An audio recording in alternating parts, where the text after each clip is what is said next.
हम आज फिर मास्टर हयात मोहम्मद जावेद साहब के साथ हैं और 202 तहसील चिश्तिया में रोही का इलाका है और अंगूर की कटाई शुरू करने वाले हैं, एक्सपर्ट हैं। तो हम भी चोलिस्तान के इलाका है, तो हम भी चाहेंगे कि ये किस टेक्निक से काम करते हैं।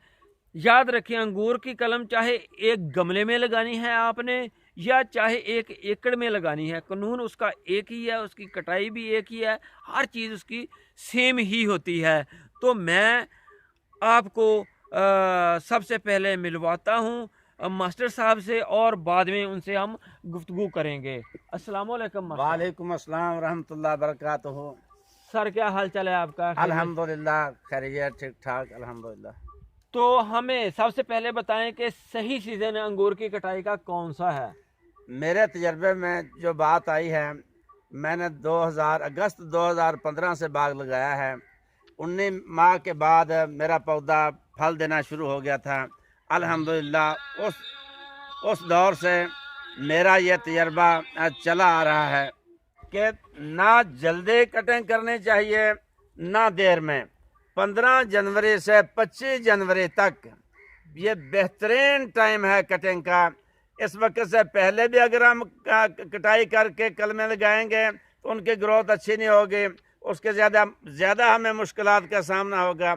अगर हम इसके 15 जनवरी के बाद भी करेंगे फिर भी नहीं सही। ये जो है 15 जनवरी से 25 जनवरी तक जो टाइमिंग है ये बहुत अच्छी टाइमिंग है। इसमें इंशाल्लाह जो कलमें सही तरीके से लगाई जाएंगी उनका रिज़ल्ट अल्लाह के फजल से बहुत अच्छा होगा। ये मेरा तजर्बा है। पहले भी करके देखी है दिसंबर में और 25 जनवरी से बाद भी करके देखी है, लेकिन नहीं, नतीजा इसी नतीजे पर पहुँचे हैं कि 15 जनवरी से 25 जनवरी तक कटिंग का बेहतरीन टाइम है, बेहतरीन वक्त है। इस वक्त काटी हुई कलम इंशाल्लाह खाओ गमले में लगाई जाए, शापर में लगाई जाए, डायरेक्ट ज़मीन में लगाई जाए, उसका रिजल्ट बहुत अच्छा होता है। शुक्रिया। तो आपने कितनी बार कटाई की है, यानी कि आपका तो तजर्बा जो है हम वो पूछना चाहते हैं कि कितनी बार आपने कटाई की है? हमारा ये चौथा साल है हमारा ये कटाई का। हमने अब 4-5 दिन पहले से शुरू की थे, अभी कर रहे हैं। 2-3 दिन में इंशाल्लाह हमारी कटाई मुकम्मल हो जाएगी। लोग हमसे कलमे ले जा रहे हैं और उनको पूरा हम ब्रीफ करते हैं।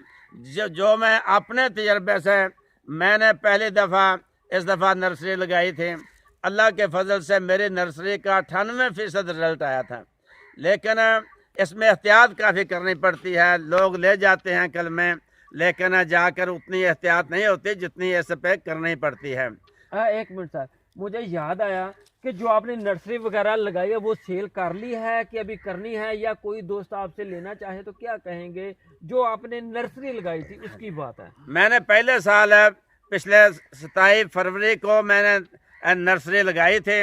अल्हम्दुलिल्लाह 3200 सुंदरखानी का पौधा लगाया था। 3200 का 3200 ही सेल हो चुका है।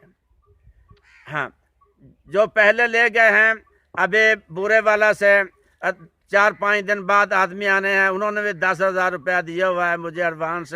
वो उन्होंने लेकर जाना है। मेरे पास पौधे तकरीबन ख़त्म हो गए हैं, वो आगे का मुझे लोग आर्डर दे रहे हैं। अल्हम्दुलिल्लाह उनके लिए मैं कल मैं काट कर ज़मीन में रेत में डैम्प कर रहा हूँ। इंशाल्लाह 27 फरवरी 28 फरवरी को मैं वो नर्सरी बतौर नर्सरी लगाऊंगा। यानी कि 2021 के लिए भी ऑर्डर? हाँ जी अल्हम्दुलिल्लाह पिंडी का जनरल था, उसने मुझे कहा है कि हमें 500 पौधा चाहिए, आप हमें नंबर दें, अकाउंट नंबर, मैं आपको एडवांस पैसे भेजता हूँ। मैंने उनको कहा कि हम अगस्त से पहले पौधे नहीं दे सकते, पौधा वही देना चाहिए जो कम अज़ कम 3-4 फुट का हो। हाँ, तो हम इंशाल्लाह फरवरी में लगाएंगे। अब कल में हमने डैम्प किए हैं, अब फरवरी में उनको लगाना है, तो इंशाल्लाह वो अगस्त में भरपूर उनकी ग्रोथ होगी। 4-4 फुट का पौधा होगा। सर, डैम्प क्या चीज़ होती है? डैम्प रेत हम मंगवाते हैं, नहरी रेत, उसमें गड्ढा खोदते हैं। गड्ढे को पूरे जो है दीमक वाली स्प्रेयर मशीन में दीमक वाली दवाई डालकर, कौन सी दीमक? फेप्रोनिल, क्लोरीपेरिफास अगर ये दोनों ना मिले तो बाइफेंथ्रीन भी 100% काम करती है दीमक के लिए। मैंने बाइफेंथ्रीन से ये बाग तैयार किया है। अब लोगों ने बताया ये इनका रिजल्ट भी अच्छा है, फेप्रोनिल का, कोई कहते हैं क्लोरी का, ये सब बाद में पहले बाइफेंथ्रीन से मैंने तैयार किया था। एक चार्ट बनाया था अपने बाग के लिए, 50 दिन बाद मैं लाजमी फ्लड करता था। अल्लाह के फजल से मेरे खेत में 960 पौधे थे, 960 के 960 ही तैयार हो चुके हैं। तो सर थोड़ा सा ना वो अभी आपने जो बताया वो रेत वाला वो सादा से अल्फाज में जरा हमें बताएं कि जो देखने वाले उनको पता चल सके। हम रेत मंगवाते हैं, जब कलमे हम काट लेते हैं, फिर हम टब में पानी डालते हैं, टब पानी का भर लेते हैं, उसमें हम 25-30 ग्राम फंजीसाइड दवाई कोई भी हो, खा टॉप्सन एम हो, खा थायोफिनेट मैथाइल हो, खा ट्राइडेंट हो, खा कोई सफ़ेद फफूंदी कुछ दवाई जो होती है वो फंजीसाइड ही होती है, वो उस टब में डाल देते हैं 25-30 ग्राम, फिर उसको हिला देते हैं किसी चीज़ से। हाथ से भी हिलाया जा सकता है, लेकिन नहीं, हाथ से हिलाना नहीं चाहिए, किसी लकड़ी वगैरह से मालूल तैयार करके फिर कलमें जो पड़ी होती है पास, वो उस टब में हम डालते हैं। 1-2-3 मिनट पानी में पड़ी रहती हैं, उसके बाद हम बाहर निकाल लेते हैं। फिर उन कलमों को हम रेत के पास ले जाते हैं, रेत में गड़ा बनाया होता है नहरी रेत में, फिर उस रेत के गड़े को स्प्रेयर मशीन जो होती है हैंड स्प्रेयर, उसमें पानी डालकर 25-30 बाइफेंथ्रीन मिला लें दीमक वाले, दीमक के लिए, या क्लोरीपेरीफास मिला लें या फेप्रोनिल मिला लें। वो पानी में स्प्रेयर मशीन से अच्छी तरह उस गड़े को तर करना है ताकि दीमक नुकसान ना दे।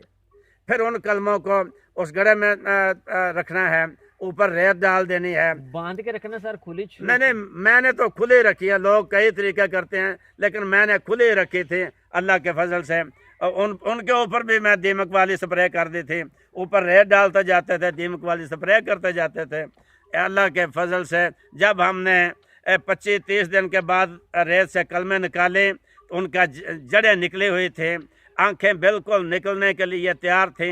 हमने आगे नर्सरी की जगह जो बनाई थी वहाँ शिफ्ट कर दें, 1 गिट्ठ के फासले पर, 9 मुरबा इंच के फासले पर। अल्लाह के फजल से वो 10 दिन के बाद सारी की सारी कलमें फूट आई। वो जो कलमे हैं वो उनका कोई उल्टे सीधे का कोई मसला तो नहीं बनता जब जड़ें निकलती हैं, कहीं उल्टी साइड से निकला है सीधी से? वो नहीं, जब हमने कलम जब डैम्प करनी है उस वक्त जैसे भी रख दें कोई बात नहीं, ऊपर रेत डालनी है, दीमक से बचाना है, दीमक की स्प्रे ज़रूर करनी है। जब 20-25 दिन हमने उस रेत को फिर ऊपर जब ऊपर भी डालनी है तो उसको तर रखना है, नमी उसमें रखनी है, खुश्क नहीं होने देनी, वत्तर रहना चाहिए। ये नहीं कि रोज़ पानी ज़्यादा डालें और चिक्कड़ पंजाबी में कहते हैं या कीचड़ कहते हैं, वो ना बने। हल्की फुल्की नमी रहनी चाहिए। जब आप फिर 25-30 दिन के बाद निकालेंगे तो इंशाल्लाह उनकी जड़ें निकली होंगी, उस वक्त एहतियात करनी है। मैंने तो यह किया था, 2 आदमी थे मेरे साथ, एक को मैंने क्यारी को साइड पर रस्सी देकर बैठाया था, एक इधर, एक आदमी को कहा था, एक पैमाना दिया था कि 9-9 इंच पे छोटी सी सोटी थी कलमों के साइज की, उसके साथ सुराख करते जाएं 2-2, 3-3 इंच, 9-9 इंच के फासले पर हम बैठे थे, कलमों को सीधा करके देख कर गौर से, आसान आराम से, ताकि कलम की आँख जो बड़ी उस भुरभुरी सी बनी होती है, निकलने वाली होती है आँख, वो सीधी कलम आहिस्ता से उस पर रख कर सुराख में पोटों के जरिए उसको दबा देना है मिट्टी को। ये वही गुलाब वाला तरीका ना, गुलाब का भी ऐसे भी किया जाता है? ऐसे ही किया जाता है, उसका फासला ज्यादा। जो आपके साथ जो 2 बंदे थे उनका नाम बताएं ताकि उनको भी पता लगे कि वो मेरे दोस्त भी हैं, मेरे कुलीग भी हैं, मेरे साथ मुआवनत भी करते हैं। उनमें पहला है इब्राहिम, मोहम्मद इब्राहिम, सूफी इब्राहिम के नाम से जाना पहचाना जाता है, वो उसको मैं साथ रखता हूँ, बड़ी दिलचस्पी से करता है। वो मिस्त्रियों का भी काम करता है, लेवलिंग भी ठीक करता है क्यारियों की, और रस्सी पकड़कर इधर उधर बिल्कुल सीधे लाइनों में नर्सरी लगाई जाती है वो लगाता है। और दूसरा मेरा याद रखें, देखें इन्होंने यहाँ पे बड़े काम की बात की है, मिस्त्री क्यों वो लेवल भी करेगा, मिट्टी का लेवल ही करेगा, और ऊपर से उसका सूतर 19-20 नहीं होने देगा। इन्होंने बड़ी तकनीकी काम की। जो इन्होंने एक बंदा रखा साथ, वो मिस्त्री है, तो बहुत फायदा है इनको उस इंसान का। बाकी मैं बताता हूँ, जब आपने छोटे से क्यारी तैयार करनी है ना, उसके लेवलिंग, उसको लेवल जरूर हमवार जरूर करना है, पद्धरी हो बिल्कुल, पंजाबी में जिसे कहते हैं। नहीं तो एक साइड पे पानी ज्यादा खड़ा हो जाएगा, एक साइड पे चढ़ाने के लिए ऊंची जगह साइड होगी, तो फिर वो नुकसान होगा, दूसरियां खुश्क रह जाएंगे। हाँ, दूसरा आदमी जो था वो मेरा मुलाजम था, जिम्मेदारी वाला, वो शब्बीर मुलाजम था, वो भी बड़ा कारीगर आदमी था। दोनों ने ज़मीर हमवार के पूरे लेवल, जब हम पाइपिंग से पानी देते थे, चारों कोनों पे एक जैसा पानी खड़ा होता था। अल्लाह के